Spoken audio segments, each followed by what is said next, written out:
রাজা বলে, আমাকে একটা ঘটনা শোনান, যে ঘটনা আমি কোনোদিন শুনি নাই। আর এমন ঘটনা যদি আপনি শোনাইতে পারেন, তাহলে আমার রাজ্যের অর্ধেক আপনাকে দিয়ে দিব। সুবহানাল্লাহ। আর মাওলানা সাহেব, আলেম সাহেব বলতেছে, এখন যদি কোনো এক ভালো ঘটনা শোনায়, তাহলে সে বলবে যে আগেই শুনছি, এটা আগেই জানা আছে। কথা ঠিক না ভাই? ঠিক। এইবার আলেম সাহেব বলতেছে, ও রাজা সাহেব শুনেন, আপনার বাবা আমার বাবার কাছ থেকে 50 লক্ষ টাকা নিয়েছিল, এটা কি আপনি জানেন? এখন যদি বলি জানি, কত দেওয়া লাগবে? জোরে কথা, কত দেওয়া লাগবে? আর যদি বলে না জানি না ঘটনা, তাহলে কি দেওয়া লাগবে? কথা বলেন ঠিক না ঠিক? দেওয়া লাগবে। এখন বলতেছে, আপনি আমার বাবার কাছ থেকে আপনার বাবা 50 লক্ষ টাকা নিয়েছিল, আপনি জানেন কি না? এখন যদি বলে না এই ঘটনা আমি জানি না, তাহলে রাজ্যের অর্ধেক দিয়ে দাও। আর যদি বলে জানি, যদি বলে জানি, তাহলে কত দাও লাগবে? এখন চিন্তা করে দেখে, রাজা বলে, ভাবছিলাম এই সমাজের আলেমরা বোকা, কিন্তু দেখলাম যত বুদ্ধিজীবী আছে, এই বুদ্ধিজীবীর বাপ হইল হযরত উলামায়ে কেরাম। ঠিক কথা বলেন ঠিক কিনা? একদিন আমরা যে ইমামের অনুসারী হযরত আবু হানিফা রাহমাতুল্লাহি আলাইহি, নাম শুনছেন? তিনি রাস্তা দিয়ে হাঁটা যাইতেছে, একজন বুদ্ধিজীবী খুব অহংকারের সাথে বলতেছে, আমাকে কেউ প্রশ্ন করে বাজাইতে পারে না। কারণ আবু হানিফা রাহমাতুল্লাহ তিনি ছাত্র মানুষ, রাস্তা দিয়ে হাঁটা যাচ্ছে, আর সহ্য করতে পারলেন না।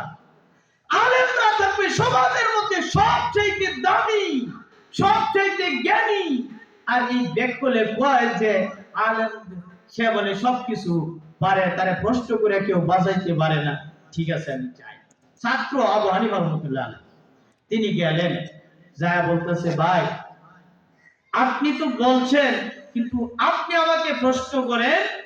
আপনি যদি আমাকে প্রশ্ন করেন, একটা প্রশ্ন আমাকে বাঁচাইতে পারবেন না, মালিক আমাকে সেই ক্ষমতা দিয়ে দিবেন ইনশাআল্লাহ। ঠিক আছে, তাহলে তোমার প্রশ্ন করি।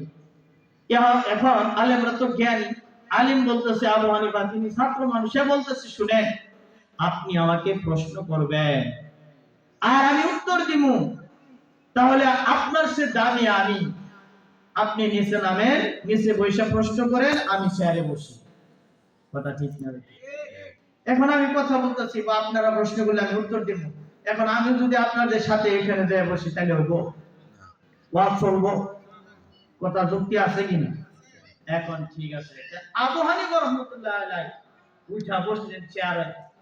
এখন বুদ্ধিজীবী কই? নিচে। এখন বুদ্ধিজীবী বলতেছে, প্রশ্ন শুরু হোক। ঠিক আছে, রাজি আছি ইনশাআল্লাহ। এবার বুদ্ধিজীবী প্রশ্ন করতেছে, হুজুর, আল্লাহর আগে, কার আগে? আল্লাহর আগে কি আছিল?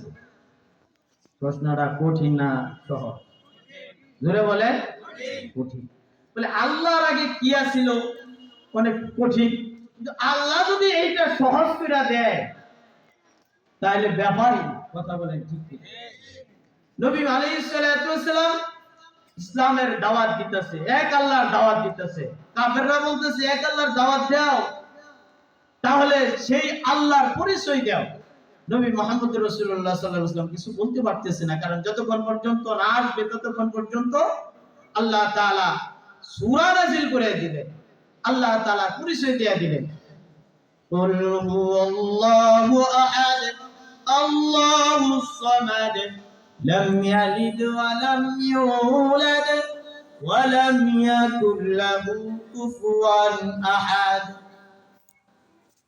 আল্লাহ পাক রব্বুল আলামিন সহজ করে দিলেন, কাফেরদের সামনে এটা হাজির করে দিলেন যে আল্লাহর পরিচয় হলো এই যে কুল, তিনি আল্লাহ তাআলা ওয়াহাদ, আল্লাহর কোনো শরীক